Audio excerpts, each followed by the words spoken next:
Yakobaya orthodox പള്ളി തർക്കത്തിൽ supreme കോടതി വിധി നടപ്പാക്കാൻ സർക്കാരിന് കൃത്യമായ കർമ്മ പദ്ധതി വേണമെന്ന് ഹൈക്കോടതി. വിധി നടപ്പാക്കാൻ സർക്കാരിന് ഒരു അവസരം കൂടി നൽകാമെന്നും അതിനുശേഷം കോടതിയലക്ഷ്യത്തിലേക്ക് കടക്കാമെന്നും കോടതി.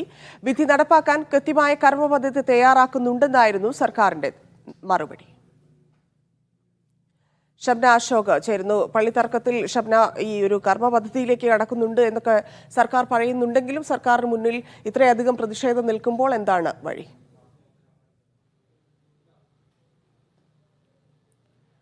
കോടതി വിധി നടപ്പാക്കാൻ ഇതുവരെയും സർക്കാരിന് കഴിഞ്ഞിട്ടില്ല എന്നുള്ളത് വലിയ പ്രതിസന്ധിയായി തന്നെ സർക്കാർ മുന്നോട്ട് വെക്കുകയാണ്. അത് ഇത്തവണയും ഹൈക്കോടതിയിൽ ഹർജി പരിഗണിച്ച സമയത്ത് സർക്കാർ വ്യക്തമാക്കുകയും ചെയ്തിട്ടുണ്ട്. കഴിഞ്ഞ ദിവസങ്ങളിൽ, അതായത് കഴിഞ്ഞ 2-3 ദിവസങ്ങളിൽ എറണാകുളം ജില്ലയിൽ ഉൾപ്പെടെ മുളന്തുരുത്തി, ഓടക്കാലി പള്ളികളെല്ലാം ഏറ്റെടുത്ത് കൈമാറാനുള്ള ഒരു ശ്രമം സർക്കാർ നടത്തിയിരുന്നു. പക്ഷേ അത് നടത്താൻ കഴിഞ്ഞിരുന്നില്ല. വലിയ പ്രതിഷേധത്തെ തുടർന്ന് പിന്മാറുകയാണ് ചെയ്തത് എന്നുള്ളത് സർക്കാർ അറിയിച്ചിട്ടുള്ളത്. ഒപ്പം തന്നെ ഒരു കർമ്മ പദ്ധതി തയ്യാറാക്കാതെ എത്ര ദിവസം ഇങ്ങനെ ഗേറ്റിന്റെ മുൻപിൽ പോയി മടങ്ങി വരാൻ കഴിയുമെന്നുള്ള പ്രധാനപ്പെട്ട ചോദ്യം കോടതി മുന്നോട്ട് വെച്ചിട്ടുണ്ട്. അതുകൊണ്ട് ഒരു കർമ്മ പദ്ധതി തയ്യാറാക്കുകയാണ്, പ്രത്യേകിച്ച് പോലീസിന് വേണ്ടിയുള്ള ഒരു കർമ്മ പദ്ധതി തയ്യാറാക്കുകയാണ് എന്നുള്ളതാണ് സർക്കാർ ഇന്ന് കോടതിയിൽ അറിയിച്ചിട്ടുള്ളത്. ഒരവസരം കൂടി സർക്കാരിന് നൽകാം എന്നുള്ളതാണ് കോടതി പറഞ്ഞിട്ടുള്ളത്. ആ ഒരവസരത്തിന് ശേഷം അതും കൃത്യമായി കോടതി വിധി നടപ്പാക്കാൻ കഴിഞ്ഞിട്ടില്ലെങ്കിൽ പിന്നീട് കോടതി അലക്ഷ്യ നടപടിയിലേക്ക് കടക്കും എന്നുള്ളതാണ് സർക്കാരിന് ഹൈക്കോടതി നൽകിയിട്ടുള്ള മുന്നറിയിപ്പ്. ഒപ്പം തന്നെ ഇന്ന് കേസ് പരിഗണിച്ച സമയത്ത് ഓർത്തഡോക്സ് സഭ വിഭാഗത്തിന്റെ അഭിഭാഷകർ കൃത്യമായി തന്നെ സർക്കാർ വിധി നടപ്പാക്കാൻ ശ്രമിക്കുന്നില്ല എന്നുള്ള കാര്യമാണ്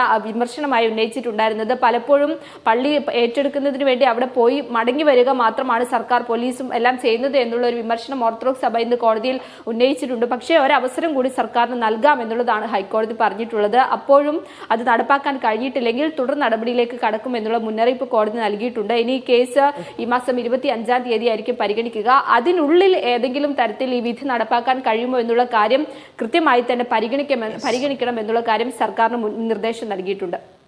ശരി ഷംന.